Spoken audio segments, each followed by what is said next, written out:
দেড় বছর সময় লাগে, দেড় বছর।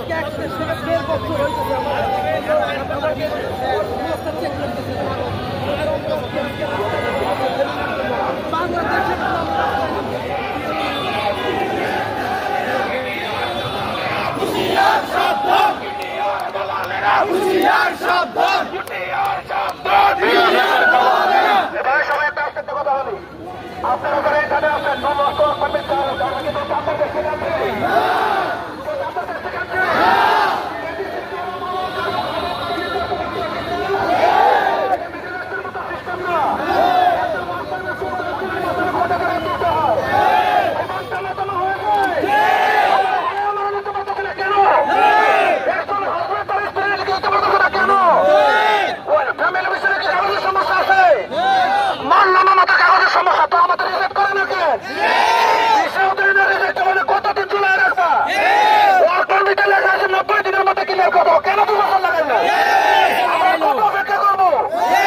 আমাদের বিদ্যালয় থেকে গেছে, কথা ক্লিয়ার। আমাদের লোকজন ভিতরে গেছে, তারা কি ফয়সালাতে তাদের উপর ডিপেন্ড করে আমাদের কর্মসূচি চলবে নাকি? আমাদের সন্তুষ্টমূলক কর্মসূচি, সন্তুষ্টমূলক যদি আমরা ফলাফল না পাই আমাদের কর্মসূচি চলবে। দিতে হইব ভাইকে উত্তেজিত হয় না, উপরে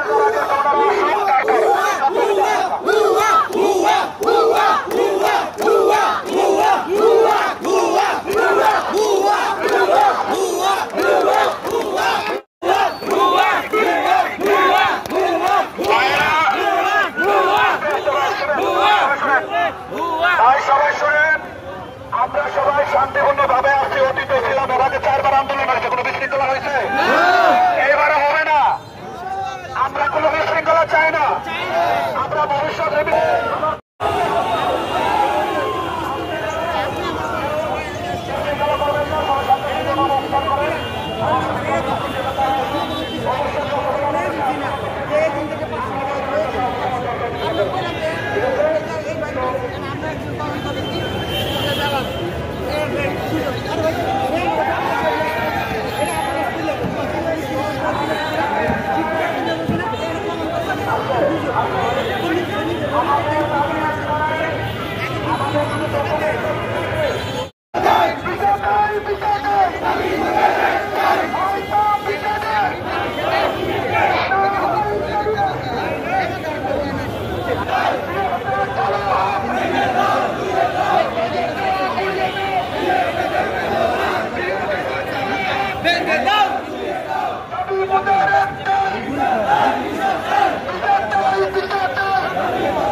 মৌখিক আশ্বাস চাই না, আমরা লিখিতভাবে সমাধান চাই, যে আমাদেরকে সমাধান করে দেয় লিখিতভাবে, আমাদেরকে একটা টাইমের ভিতরে আমাদের সমাধান করে দেয়। আর বড় জিনিসটা হচ্ছে যে আমরা সিরিয়াল ব্যাংকিং করতে চাই, যে 23-24 এগুলা কমপ্লিট করার পরে 25-এর কাজ চালু হবে, কিন্তু আমরা দেখছি যে 23-24 বাকি রেখে 25-এরটা তারা কন্টিনিউ করে যাচ্ছে।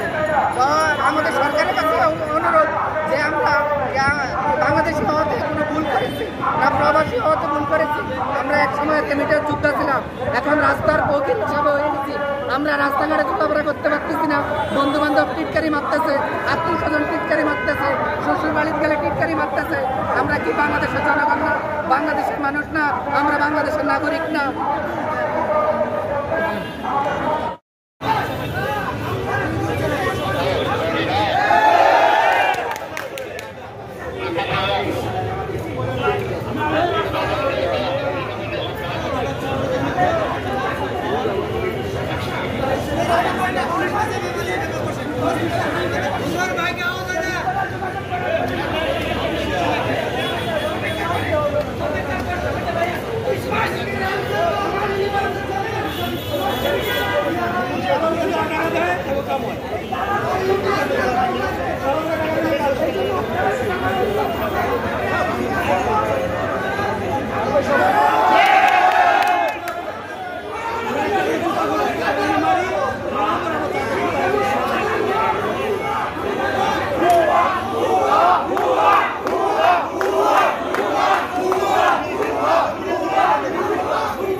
এতক্ষণ ভিতরে ছিলাম, আমাদের সাথে কি হয়েছে, আমরা কি কথা বলেছি জানাতে চাই আপনাদেরকে। শৃঙ্খলা করবেন না। দীর্ঘক্ষণ আমরা ওনাদের সাথে আলোচনা করেছি। যেহেতু দীর্ঘক্ষণ আলোচনা হয়েছে, অবশ্যই নিশ্চয় বুঝতে পেরেছেন আমরা কি না বলেছি। 2 বছরের ভোগান্তি সবকিছু বলে দিয়েছি, কিছু বাকি রাখি নাই। যত ক্ষোভের জায়গা আছে সবকিছু বলে দিয়েছি। আমাদের অভিযোগ, ওনাদের প্রতি যে অভিযোগ, দুর্নীতি, তারপরে অ্যাপয়েন্টমেন্ট স্লট বিক্রি, তারপরে প্রিমিয়াম সার্ভিসের নামে টাকা বেশি নেওয়া, সবকিছু বলেছি। আমাদের দাবি দেওয়া সবকিছু বলেছি, আমাদের পক্ষ থেকে সবকিছু বলেছি। অ্যাপয়েন্টমেন্ট ভুক্তভোগীদের কথা বলেছি, ফ্যামিলি বিষয়ে কথা বলেছি। এখন মেইন কথা হচ্ছে ওনাদের পক্ষ থেকে আমাদেরকে যেটা বলেছে, ওনাদের প্রতি আমাদের যে অভিযোগ, সেই অভিযোগ ওনারা আমলে নিয়ে বলেছে। এটার জন্য আমরা খুবই অনুরোধ জোরালোভাবে এই দাবিটাই উপস্থাপন করছি যে আমাদের ভুক্তভোগীর সবার দাবি একটাই, যে আমাদের একটা নির্দিষ্ট রোড ম্যাপ দরকার, নির্দিষ্ট একটা সময় দরকার। এই সময়ের মধ্যে অতীতে যতগুলো পাসপোর্ট আটকে আছে সবগুলো সমাধান করবে। এখন তারা আমাদেরকে অনেক কিছুই বলেছে, বলার পরে আমাদেরকে এতটুকুই বলেছে যে ভাই তোমরা যেটা চাচ্ছ এটা আমাদের ভিতরে নাই, আমাদের ক্ষমতার ভিতরে পড়ে না। তবে আমরা তোমাদেরকে এতটুকু করতে পারি, এটার যে জবাব দিতে পারে অথবা এই জিনিসটা যার কাছে সমাধান আছে তাদের কাছে তোমাদেরকে নিয়ে দিতে পারি। তারা কারা? যে এম্বাসির সাথে তোমাদেরকে কথা বলাই দিতে পারে। তোমরা তোমাদের যত অভিযোগ অনুরোধ আছে সব এম্বাসির কাছে বলবা। আর যে তোমাদের দাবিটা, এই দাবি আদায় করার ক্ষমতা আমাদের নাই, এই দাবি আদায় করবে এম্বাসি। এখন ওনারা, আমরা ভিতরেই থাকতাম, আমরা আপনাদের কাছে এই জন্য আসছি। ওনারা আমাদেরকে এম্বাসিতে নিয়ে যাবে, এম্বাসিতে নিয়ে গিয়ে এম্বাসিদের সাথে বৈঠক করাবে। আমরা আমাদের সকল দাবিগুলো এম্বাসিদেরকে বলবো এবং ওইখান থেকে যে সিদ্ধান্ত আসবে সেই সিদ্ধান্তের উপরে ডিপেন্ড করবে আমরা এখানে অবস্থান করবো না। ঠিক আছে? এখন আপনারা অবশ্যই এখানে অবস্থান নেবেন। আমরা এম্বাসিতে যাবো মানে যে আমাদের দাবি আদায় হয়ে গেছে এমন না। আমাদের দাবি যতক্ষণ আদায় না হবে আমরা কি এখান থেকে যাবো? অবশ্যই আমাদের গেলে দাবি আদায় হবে, সেখানে যেতে হবে না? যেতে হবে। তাহলে আমাদের ভেরিফাই চলছে। আমরা যে 6 জন ভিতরে গিয়েছিলাম, আমাদের ডকুমেন্ট আমরা দিয়ে আসছি, আমরা আমাদের ভেরিফিকেশন চলছে। আমাদের এখন ওনারা নেওয়ার পরে কিছুক্ষণের মধ্যে এখন আপনাদের কাছে আসার উদ্দেশ্য একটাই, যে আপনারা সবাই ভুক্তভোগী, সবার মনের কথা আছে না? আপনাদের মনের কথাগুলো জেনে আমরা এম্বাসি অ্যাম্বাসিডরকে বলবো, আমি আমার কথা বলতে চাই। সবার অভিযোগ অ্যাম্বাসিডরকে বলবো, কারণ এই সুযোগ কিন্তু আমরা বারবার পাবো না। অ্যাম্বাসিডরের সাথে কথা বলার সুযোগ কি পাবো সবসময়?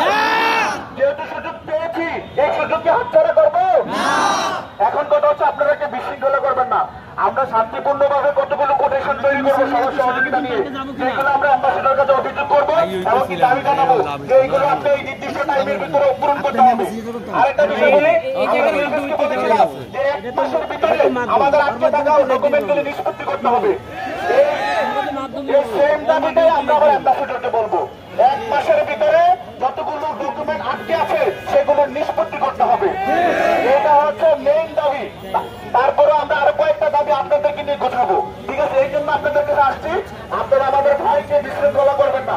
এখন কথা হচ্ছে আমরা ওইদিকে দাঁড়াই আমরা সবাই আলোচনা করে কতগুলো কমিশন তৈরি করি, যেগুলো আমরা অ্যাম্বাসিডারের সাথে আলোচনা করতে পারি, ঠিক আছে? প্রত্যেকের মনের কথাগুলো যেন অল্প কথায় শুনে ওঠে। শোনেন, ওইখানে তো আমরা সবকিছু বলতে পারবো না, এটা তো বুঝুনি। অল্প কথার ভিতরে এমন ভাবে বলতে হবে যে অল্প কথার ভিতরে যেন সবার মনের কথা ফুটে ওঠে, ঠিক না? এটা আমরা অবশ্যই চেষ্টা করবো। আর আপনার জন্য অসংখ্য ধন্যবাদ, আপনারা আমাদের প্রতি আস্থা রেখেছেন। অবশ্যই আরো কিছুক্ষণ আস্থা রাখবেন। অ্যাম্বাসি থেকে আমরা কি নিয়ে আসি অবশ্যই সেই পর্যন্ত ধন্য করবেন। তারপরে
আমাদের 6 জন প্রতিনিধি আপনাদের পক্ষ থেকে আমরা যাওয়ার আগে অবশ্যই আপনাদের সাথে কথা বলে গিয়েছিলাম, আপনাদের মনের দুঃখ কষ্টগুলো জেনে গিয়েছিলাম। আর মেন কথা হচ্ছে আপনাদের যে দুঃখ কষ্ট আমাদের সেম দুঃখ কষ্ট, আপনাদের যে অভিযোগ আমাদের সেম অভিযোগ। আমরা দীর্ঘ 3 ঘন্টা বৈঠক করেছি অ্যাম্বাসিডরের সাথে। একজন অ্যাম্বাসিডর আমাদেরকে 3 ঘন্টা সময় দিয়েছে, এই জন্য আমরা ওনাকে অসংখ্য ধন্যবাদ দিয়েছি, কারণ উনি অনেক বিজি, তারপরে আমাদেরকে 3 ঘন্টা সময় দিয়েছে। আমরা যাওয়ার পরে উনি আমাদেরকে বলেছে যতক্ষণ সময় লাগুক আপনাদের যে অভিযোগ অনুযোগ আপনাদের যে দাবি সবকিছু আমি শুনবো ইনশাল্লাহ, এবং আমার পক্ষ থেকে আমি ব্যাখ্যা করার চেষ্টা করবো প্রত্যেকটা। আমরা আস্তে আস্তে করে সবগুলো তুলে ধরেছি, অ্যাপয়েন্টমেন্ট সমস্যা থেকে শুরু করে ফ্যামিলি, আমাদের রিটার্ন পাসপোর্ট 23-24 কেন আটকে আছে সবগুলো তুলে ধরেছি ইনশাল্লাহ। সবগুলো তুলে ধরার চেষ্টা করেছি আমরা যতটুকু পেরেছি। এখন ওনার থেকে যে সমাধান আসছে সেটা হচ্ছে উনি আমাদেরকে বলেছে আপনারা যে এটা করেছেন আন্দোলন অথবা যাই করছেন সেটার জন্য আপনাদেরকে অসংখ্য ধন্যবাদ। এটা না করলে হয়তো আপনারা এখানে আসতে পারতেন না, এটা আমরাও মানি। উনি এটা নিজের মুখে বলেছেন যে এটা যদি আপনারা না করতেন আপনারা হয়তো এখানে আসতে পারতেন না। আপনারা এখানে আসতে পেরেছেন, আপনাদের থেকে আমরা অভিযোগগুলো শুনতে পেরেছি, সেটা আমাদেরও ভালো লেগেছে।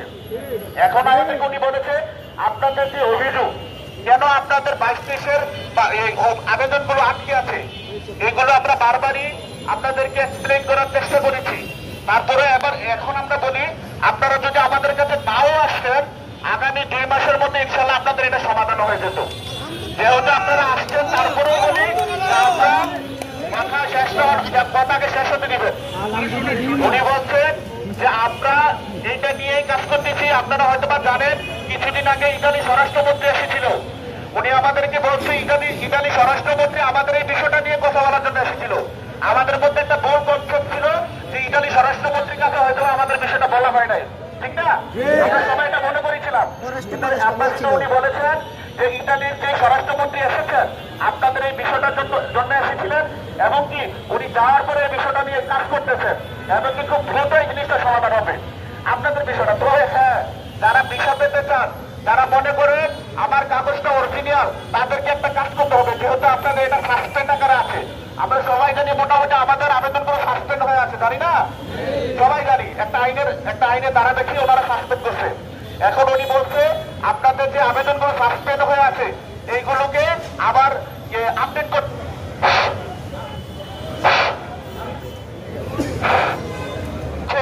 এটা তো সাসপেন্ড অবস্থা আছে। আপনারা যারা মনে করেন আপনাদের কাগজ অরিজিনাল, ভিসা পেতে চান, আপনাদেরকে অবশ্যই এটা আপডেট করতে হবে। কিভাবে আপডেট করবেন? সেটা হচ্ছে আপনার যে মালিক, সেই মালিকের মাধ্যমে ইতালিতে সই আছে, সইয়ে আপডেট করাবেন। মালিককে বলবেন আপনার ব্যবস্থাটা আপডেট করাতে, সইয়ে প্রত্যেকের মালিককে বলবেন। ওনারা আমাদেরকে বলছে সইয়ে আপডেট করার জন্য। সই, সবাই শব্দটা খেয়াল রাখেন, সই, সইয়ে আপডেট করার জন্য বলছে। ব্যবস্থার সবকিছু ঠিক থাকবে, শুধু ডেটটা নতুন করে ইস্যু হবে। ব্যবস্থা আপনার নামে, প্রোটোকল নাম্বার সবকিছু ঠিক থাকবে, শুধু ডেটটা নতুন করে ইস্যু হবে।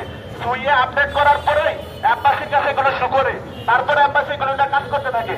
আমরা প্রশ্ন করেছিলাম, আমরা যদি মালিক দিয়ে সইয়ে আপডেট করি তাহলে আমাদের ভিসা পেতে কতদিন লাগতে পারে? উনি আমাদেরকে বলছে 7 থেকে 2 সপ্তাহের মধ্যে আপনারা ভিসা পেতে যাবেন যদি মালিক দিয়ে সইয়ে আপডেট করতে পারেন। আমরা ওনাদেরকে বলেছিলাম যে 23 সালের যে সাসপেন্ড করা কাগজগুলো আছে এত পর্যন্ত অনেকেই ভিসা পাচ্ছে, গতকাল তো পেয়েছে। সবাইকে কি সইয়ে আপডেট করতে হচ্ছে? বলছে হ্যাঁ, একজনও সইয়ে আপডেট ছাড়া ভিসা পাবেন না, সবাইকে সইয়ে আপডেট করতে হবে। আপনাদের মালিককে বলবেন সইয়ে আপডেট করার জন্য। যত তাড়াতাড়ি আপনি সইয়ে আপডেট করবেন তত তাড়াতাড়ি আপনি ভিসা পাবেন। তবে এই জটিলতা না আমরা ইনশাআল্লাহ 2 মাসের মধ্যে শেষ করে ফেলবো। আমরা ওনাদেরকে বলছিলাম আমাদের ভুক্তভোগীরা অধীর অপেক্ষা আছে যে আপনাদের থেকে একটা নোটিশ পাবে আপনাদের ওয়েবসাইটে, তারপরে আমাদের ভুক্তভোগীরা যাবে। এখন ওনারা আমাদেরকে বলছে আপনারা জানেন যে অফিসিয়ালি টাইম শেষ, আর আমরা একটা নোটিশ দিতে হলে আমাদের ইটালি থেকে একটা অনুমতি লাগে। তো এই মুহূর্তের অনুমতি নেওয়াটা সম্ভব হচ্ছে না। ওনাদেরকে আমরা ফোর্স করতে পারি না, কিন্তু রিকোয়েস্ট করছি বারবার যে আমার ভুক্তভোগী ভাইয়েরা আশায় আছে আপনাদের থেকে একটা নোটিশ পাবে, তারা নিজের চোখে দেখবে, তারপর ওইখান থেকে যাবে, তারা যাবে না। আমরা তাদেরকে বোঝাতে সক্ষম হয়েছি। তারপর ওনারা বলছে ভাই যেহেতু এখন অফিসিয়ালি টাইম শেষ, আমি দীর্ঘ 3 ঘন্টা যাবত আপনাদের সাথে মিটিং করতেছি, তো আমি আপনাদেরকে কথা দিচ্ছি শুধু আপনাদের এই বিষয়টা না, এই বিষয়টার বাইরেও আরো কিছু আমাদের আপডেট দেওয়ার আছে। ইনশাল্লাহ আগামীকালকে আমরা এই বিষয়টা নিয়ে একটা নোটিশ প্রকাশ করবো। তবে নোটিশ প্রকাশ করি আর না করি, মেইন বিষয় হচ্ছে আপনাদেরকে সইয়ে আপডেট করতে হবে। সইয়ে যদি আপডেট না করেন আপনারা ভিসা পাবেন না। আর ভিসা যারা পাবে না তাদের তো 2 মাসের মধ্যে নিষ্পত্তি হয়ে যাবে, ঠিক আছে? যারা ভিসা পেতে চায় তাদেরকে সইয়ে আপডেট করতে হবে।